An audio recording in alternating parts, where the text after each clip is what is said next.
Audio. This is a Crack Magazine podcast. The recording is taken from a recent conversation broadcast live and exclusively to Crack Magazine supporters. And this is a short version. To listen to the full version of all our talks and join the live Q&A sessions, then become a Crack Magazine supporter right now. Support independent journalism and support independent artists for just £5 a month. Head to crackmagazine.net/support to find out more.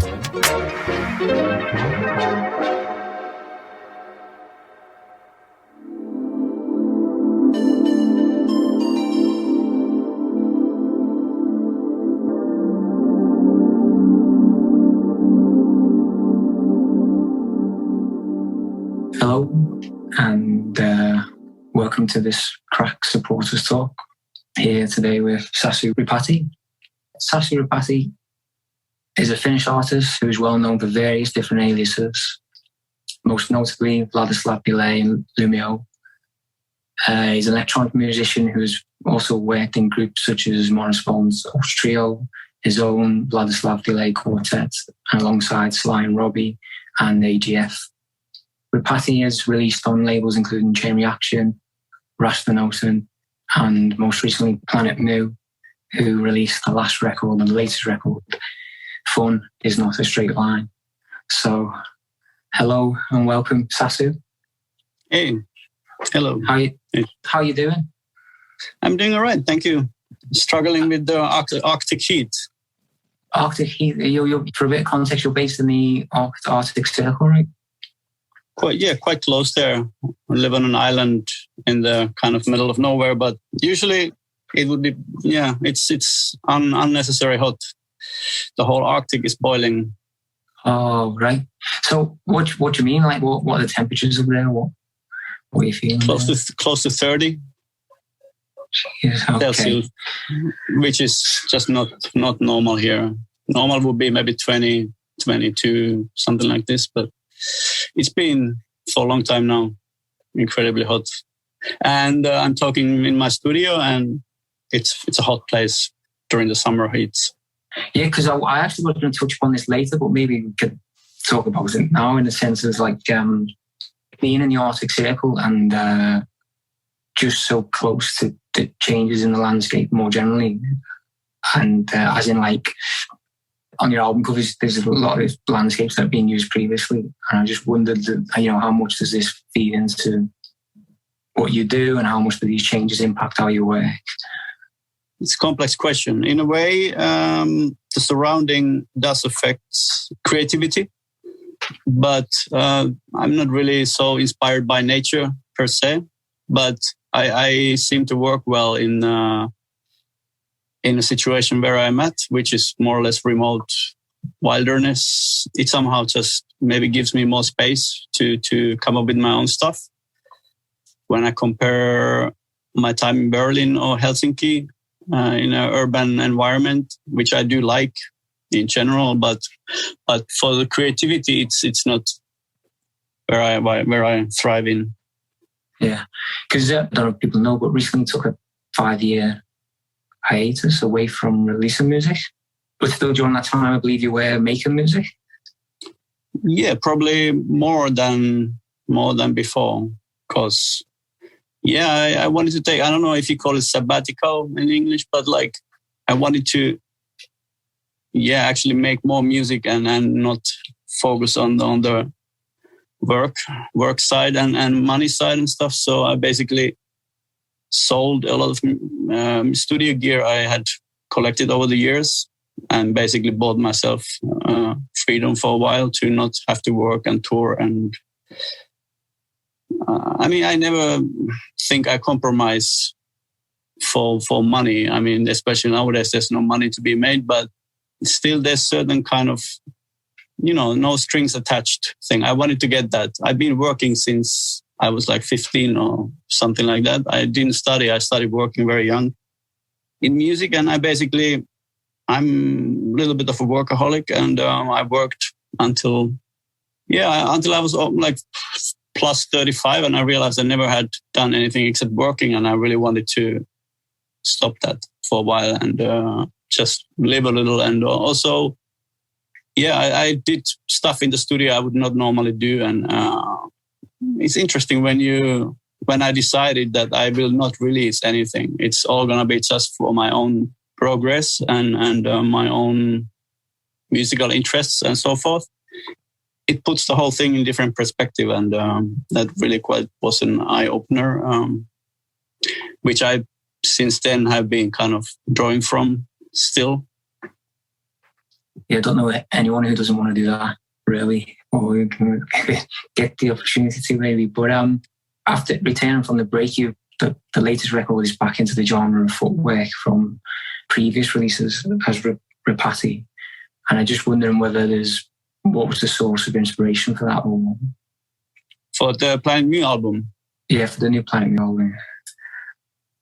You know, I've been doing along the years, kind of on the side, one way or another, I've been doing some kind of club music or poppy, clubby music, just for my own.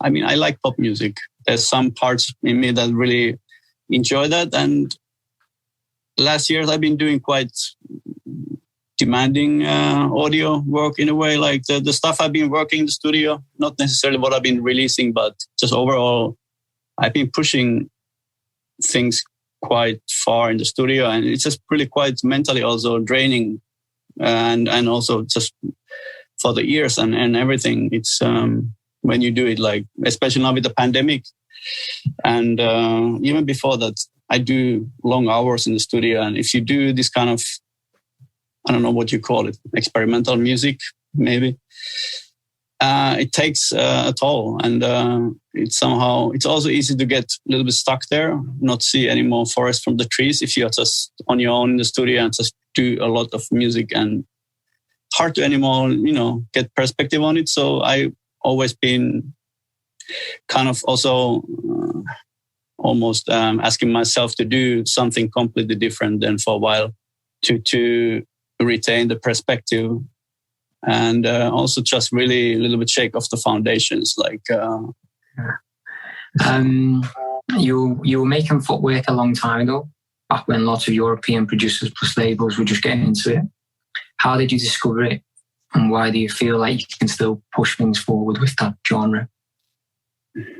I mean, I guess it is footwork, but it's maybe 10 years ago, somebody played me some things, and then I read about it somewhere, and just the whole idea, the theory of it felt very close to me, especially because I had stopped doing the Luomo project, and I a little bit missed this kind of weird pop music, if you will.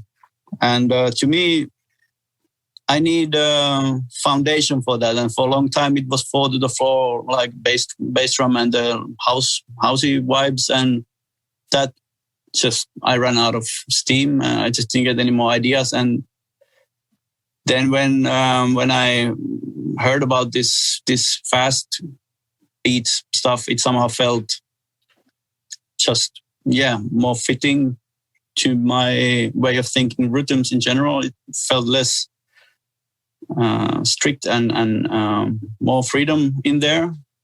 Yeah, I wasn't really thinking to make anybody dance or whatever. It just felt like I have a medium to play with and put my samples and things there. And I don't know if I heard like were they like Rashad and Spin, and I know a little bit of that from the original stuff, and I think some of the originators' stuff gave me kick. I never heard that music in a club, and I didn't listen to it for a long time then, and still don't really listen to it because I try not to a little bit protect myself, because if I hear it, somehow my subconscious would already start scheming and planning and knowing how they do the things, and then by accident I would do a little bit same stuff, and kind of I try to avoid that. So maybe I want to still say like I just see it more like current or whatever is possible nowadays to do, like just fast club music. I don't know. I mean, I know what footwork is and how they did it. And I have a little bit problem calling my music even like footwork inspired, because it would not maybe do justice. But I regardless, I honor the tradition where I obviously took something. So it's a little bit complicated. I don't want to say the wrong things. Yeah, because there's a heavy like rap influence or rap samples used on the Ripatti album. Was it like you had a particular interest in it at that time? I thought I'm going to take whatever, say for example the Rick Ross samples or Ty Dolla $igns, and then I'm going to try and use these in my own way. For me, the Ripatti thing, and in general, like even Luomo or anything like that, it's I always wanted to do sampling, but I didn't really do sample. I didn't use samples too much, but now actually I'm forced to use samples because I don't have really any more gear, studio gear. So and it's a good. I mean, I don't want to anymore have the mini Moog and the fancy bits and just the things I've been using so much. So it's very welcome. It was also intentional decision to force myself to just do music differently than I have done before. But sampling, the rap sampling comes basically from, like I said, I've been doing this Ripatti project also for 10 years. And in the beginning, I was doing lots of like R&B sampling and female voice sampling and stuff. And that started to be really kind of like just boring, done thing. I didn't want to do that anymore. And I always been really, hip hop or rap music is probably one of my favorite music styles. I listen for non-serious ways or reasons, or just when I want to just, have background music or entertainment or something, it's rap music mostly. Maybe sometimes Jamaican music. But yeah, then I just thought like, okay, no more R&B and no more female voices. So what's the next? So rap, no particular reason. I just started sampling rap, and I don't analyze or think these things too much. I get an idea and I try either it works or not. If it wouldn't have worked, I wouldn't have stick with the rap thing. But I just basically put title on and just sampled like hours and days, probably like just insane amount of audio. And why it's Rick Ross or not, I don't take it too seriously, like Nas or Rick Ross. So it's just again, it's tones for me. Maybe it's a little bit. It irritates probably people, and maybe that's also why I maybe wanted to have it there. But for me, it just sounds good, and I'm not living in that society or whatever where rap music is like the real game. Like where I live, there's tractors and like farmers, and nobody knows what rap music is. And I listen to rap music just as a private thing, but I'm not so strong in the scene. I know that Rick Ross, for example, is like already mainstream, and underground stuff is not probably maybe accepting him anymore or whatever, but I don't take any side to that stuff. It's just human voices, hooks, things, what I can use to make my own music. And I guess, it was interesting I was thinking a few times, okay, can I really take like whole verse of Nas? 10 years ago, you wouldn't have, like somebody would have thrown a easy fit. Lawyers would come and something. But now, nobody, I think it's just, if it stays below the threshold, unless I'm proven wrong still, but like, it seems like you can do whatever you want. And that was really quite nice. But I can make a track and just take some favorite bits of whatever hooks and raps and things, and just without much guilt or shame. They're all wealthy, mainstream thing. I don't take stuff from like underground people, but it's nice. Things are a little bit different nowadays. So, there's tons of points there I could go on, but you also said something before about like productions being good, and then you come back to them, or you see where it's good and then you come back to them. And I thought it was really interesting to see how you can subscribe to your Bandcamp, right, and become a subscriber and get all these latest releases, which you've been prolific with. And also, it was interesting to see that you're also releasing, I think, what you described as being failures or unfinished works. And I just thought, what makes the work a failure or unfinished, and then what makes it not? Well, that's a really interesting thing, I think. I wouldn't call failures, but yeah, it's basically it's a fact that I still have a little bit problem admitting, but most of the demos and unfinished, when you don't really just, we all have tendency to just overwork. I mean, I'm really trying to be careful these days already since a long time that I don't overproduce stuff. But when especially when you're doing stuff on your own, it's a fucking ego thing, and just, you want to have it amazing and great and perfect. And basically at the same time, when you try to do that, you are like, little by little, you are like chopping off the soul of the piece.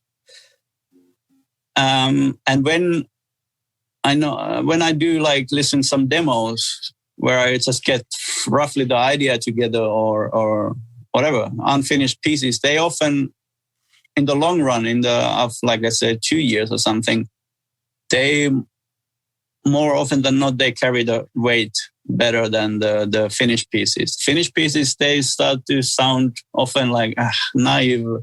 What the fuck was I thinking? Like, it's like too obvious and blah, blah. It's like a build, and like we do, we build shit in the studio to give our ego a little stroke. But when you are more into, especially live, like what I do now a lot, I do live dub mixes, whatever. Like I have a small Mackie mixer and it's really like super low key setup, but whatever I have, I just let it run and capture those things. And there's much more this kind of brutal, primitive madness that I value in music a lot. And that gets lost, in my opinion, a lot when we premeditate and, build. And I mean, it's not all bad, of course. I mean, but still, I'm trying to, especially now, because I make so much music and I can release only so little of it. I thought I put stuff on the Bandcamp then just for people. I mean, there are a few people who subscribe and, they seem to be interested in the process. And I am interested in the process. And I'm happy to challenge myself to do fast without too much premeditating and just getting stuck with my planning mind, but just really do intuitively and like almost like indifferently, like that you are not really scheming and planning and all this, stuff that kills all the good stuff. But lots of music I hear nowadays, it's a little bit, I mean, it's lots of work in it and lots of premeditated planning. And I don't like music when you can hear the brain. And that's something I also don't like in my own music equally. And doing this unfinished or failure things you mentioned, that is in a way a tool and a practice for me to do music with less brain involved. Do you ever go back and listen to those unfinished works? Yeah, but I don't have Multitracks or anything like that. So I mean, I listen to them. I mean, it's pretty. I mean, it's only a way I know, and it's my life, so I don't know anything else. But I do I spend so much time with my stuff. It's just kind of bizarre and annoying and beautiful at the same time. But yeah, I mean, when I'm finished in the studio, then I would probably listen still 3-4 hours sometimes by all these weird tracks and try to see what makes sense and where I'm at. And then I use my brain to try to learn from them. And so I listen to them a lot, but I cannot anymore adjust them because I stay away from Multitracks now. It's just all live process. So, but if it's good, it's good. Even there's tons of mistakes. That's kind of where I'm at nowadays. The time for trying to polish music and trying to make it good. I mean, almost everything is just too good already. So I'm not worried about that. I'm trying to really try to get more deep into the process and trying to get the more the art than the craft. Like, I'm not worried about techniques or like it sounds good enough and all that stuff. So I'm trying to get to the deep end of just trying to carry emotion through the music, and also maybe trying to think other things like arrangement or like, I don't know. For example, I'm really struggling to go over 3 or 4 minute pieces currently. I used to do like 20-minute pieces. I was doing so many drugs, but now like my patience is so low. My bullshit detector is really high. So if I repeat something and it doesn't have a reason, it just things are. I'm trying to see what's going on. It's like a process, work in progress for sure. It's different things I'm trying to come up with, trying to understand what I'm doing and why I'm doing and what I should not do and all that stuff. So, but Bandcamp subscription is a little tip of the iceberg of that process that I share publicly. And on that point of like the here and today, what is exciting you at the moment, either in music or technology? What's going on in the world because of mainly negative things. The positive outcome is that the world is becoming a little bit more open and inclusive. That I find very positive, that there starts to be a little bit awareness on fairness and inclusivity. Yeah. And also I'm quite excited about, let's say, new territories opening up, like what's coming from Africa and slowly from China, but slowly also from like anywhere, like Indonesia, Vietnam, wherever, like just not traditional markets, let's say. I'm quite curious what's going to come out from there and what's already coming out. So musically, probably that's the maybe most exciting thing. Technology, I think this is way too much of it. I try myself to really not pay too much attention to it and not take it too seriously, because it's just running our lives anyway so much. Like, especially in the studio process, I really try to. It's getting difficult to not let them dictate your workflow. Like, if it's a DAW, it's built in a way that music making is easy. What I'm trying to say, and that bothers me. And everything's like instant, fast results, and it really bothers me. Like, they just really, how they market it, how they build it, it's all just to make like good sounding music really fast. And what the fuck is the point in that? I never understood, like, what's the rush? I mean, if you work hard, I mean, you can make so much music anyway. It's like, why do you need to make more with less effort? It's just fucking horrible idea. I think it just ruins the creativity, and at least for me, it's really downer. Like, I don't want that stuff at all. They wouldn't do it if people wouldn't ask for it or buy it. So I guess I'm the one who has a problem here, but I have a problem here. It's I mean, I don't think necessarily having easier way to make music makes better music. I don't see the correlation there. Well, I guess what you've been speaking about takes away the process, isn't it? Which is what you're interested in, I guess. Also, yeah. And I mean, why not see effort? Why not put an effort? Why not struggle a little? I mean, usually good stuff comes from that. So if you take away the possibility to struggle and put an effort, then it's a little bit soft porn. It's been an absolute pleasure, great insight into how you work. And I must mention before we go that your album is called Fun Is Not a Straight Line. Yeah. And it's on Planet Moon and it's out now, and I highly recommend everyone go and check it out. That's the spirit. Okay, Sasu, thank you for speaking. Okay. Yeah, right. Thank you. Absolute pleasure. You too. Take it easy. Bye-bye.